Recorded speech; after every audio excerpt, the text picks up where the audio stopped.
سڵاوتان لێبێ خۆشەویستان. لە نێو لاپەڕە شاراوەکانی مێژوو و لە پشت پەردەی ئەو پێشبینیانەی کە هەزاران ساڵە مرۆڤایەتی چاوەڕوانیان دەکات، یەکێک لە گەورەترین و سەمەرەترین ڕووداوەکانی کۆتایی سەردەم خۆی حەشارداوە.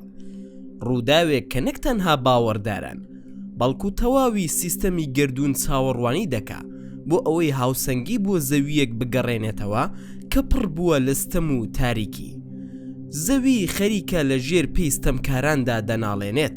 ئاشوب و فیتنەکان وەک شەپۆلی دەریایەکی ڕەش باوەشیان بە شارەکاندا کردووە. لەو ساتە وەختەدا کە مرۆڤایەتی دەگاتە لێواری بێئومێدی و گەورەترین تاقیکردنەوەی مێژوو کە مەسیحی دەجالە باڵ بەسەر جیهاندا دەکێشێت.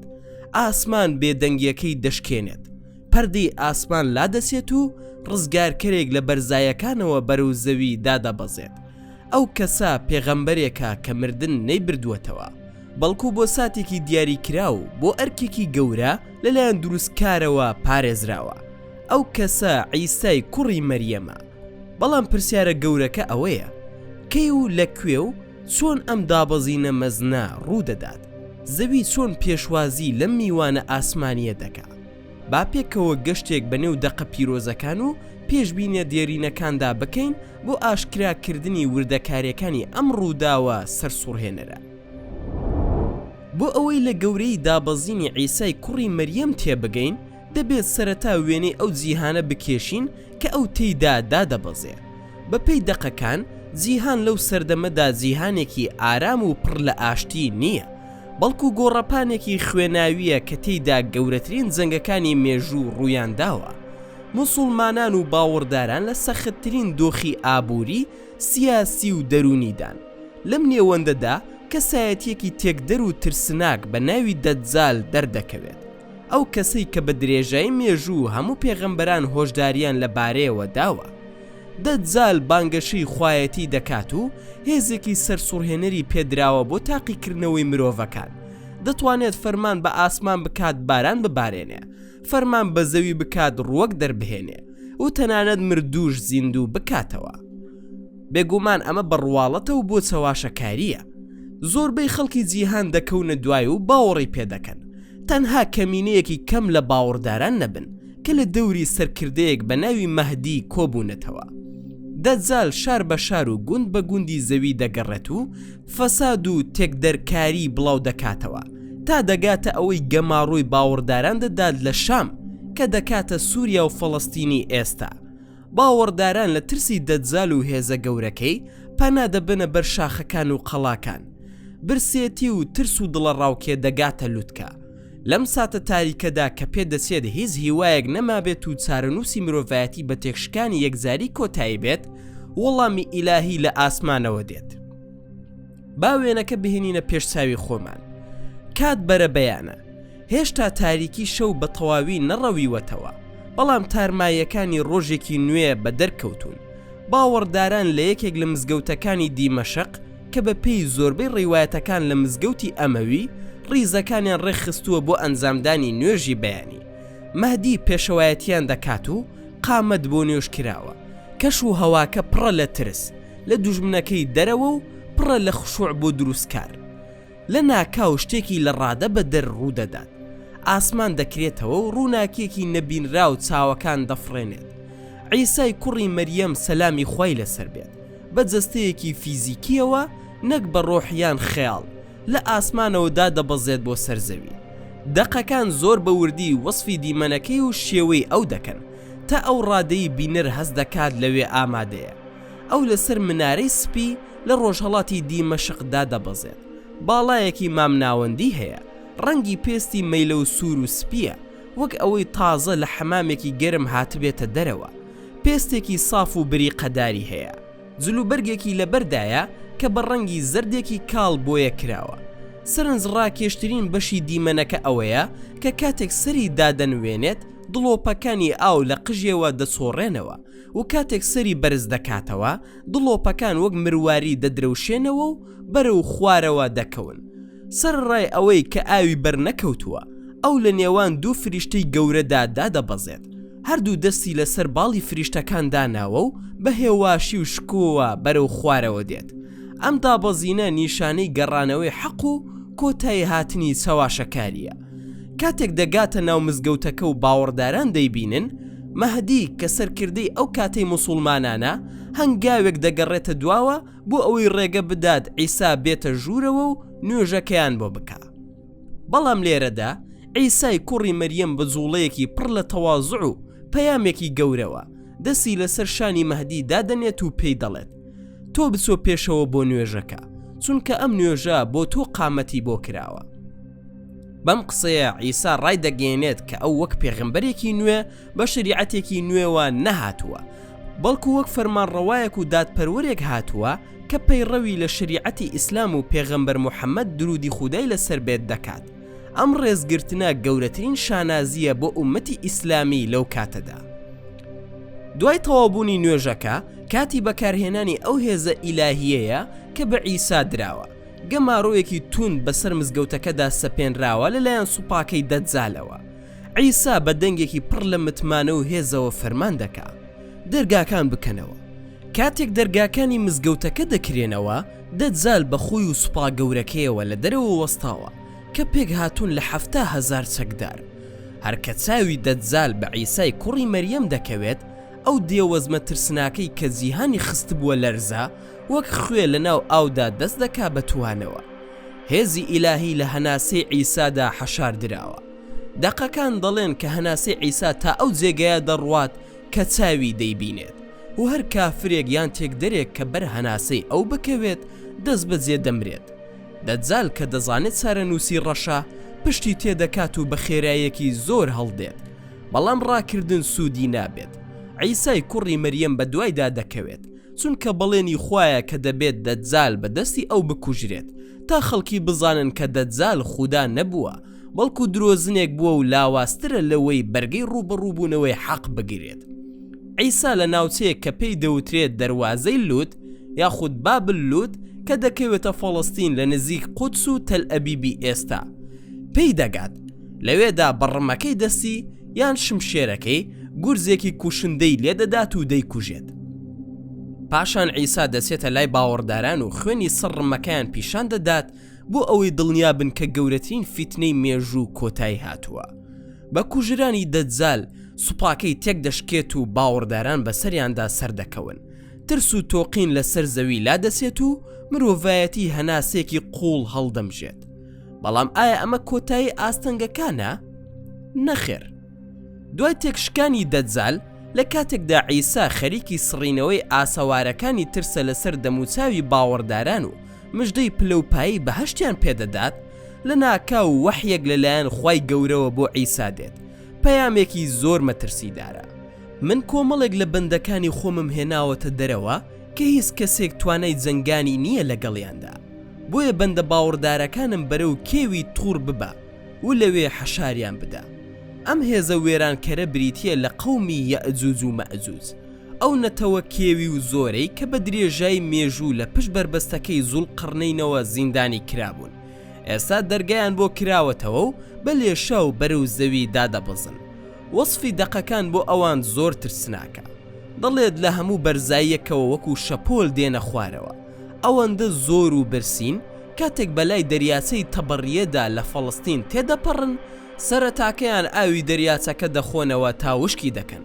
کاتێک کۆتایی سوپاکەیان دەگاتە ئەوێ دەڵێن پێشتر لێرەدا ئاو هەبووە.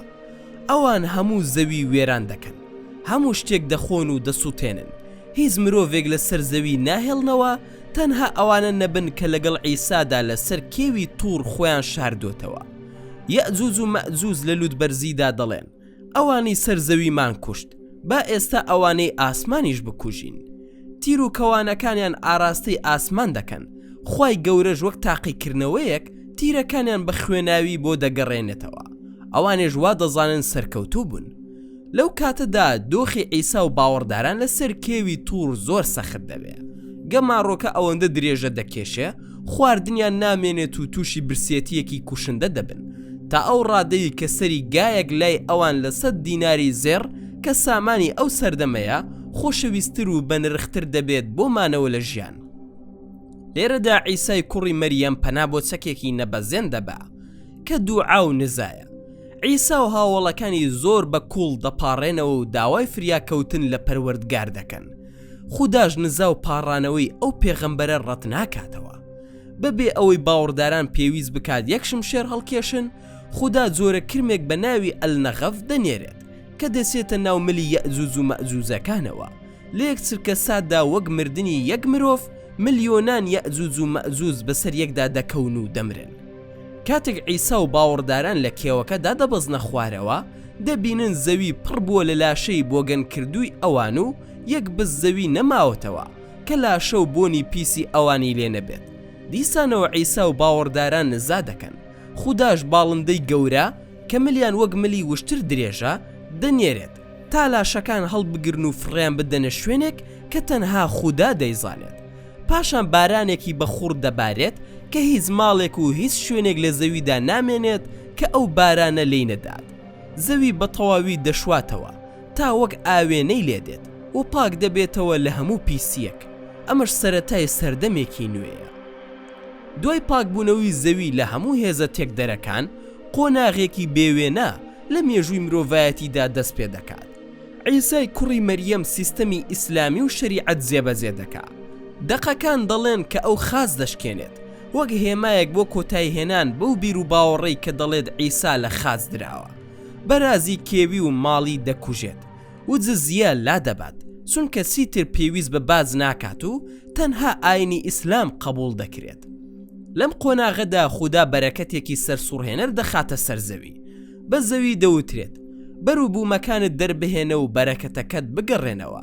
دەوڵەمەندی و سەروەت و سامان ئەوەندە زۆر دەبێت کە پارە هیچ بەهایەکی نامێنێت. خەڵک بە دوای کەسێکدا دەگەڕێن تا زەکات و خێرەکانی پێ بدەن، بەڵام هیچ کەسێک نادۆزنەوە کە پێویستی بە پارە بێت.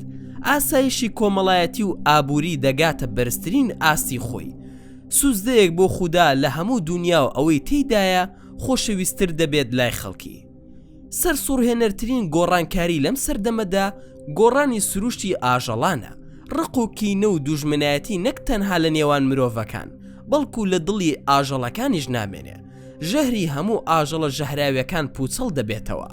وێنە باوەکانی ناو دەقەکان بازدەوە دەکەن کە شێر لەگەڵ وشتر، پڵنگ لەگەڵ مانگا و گورگ لەگەڵ مەڕدا بە ئاشتی دەلەوەڕێن و یەکتر ناخۆن.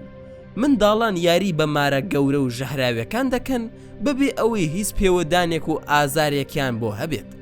لە ڕووی کشت و کاڵیشەوە قەبارە و بەرەکەتی میوەکان دەگەڕێتەوە بۆ سەردەمی سەرەتای دروستبوونی زەوی. هەنارێک ئەوەندە گەورە دەبێت کە کۆمەڵێک مرۆڤ دەتوانن لێی بخۆن و تێر ببن و لە ژێر توێکڵەکەشیدا سێبەر دروست دەکەن بۆ خۆیان.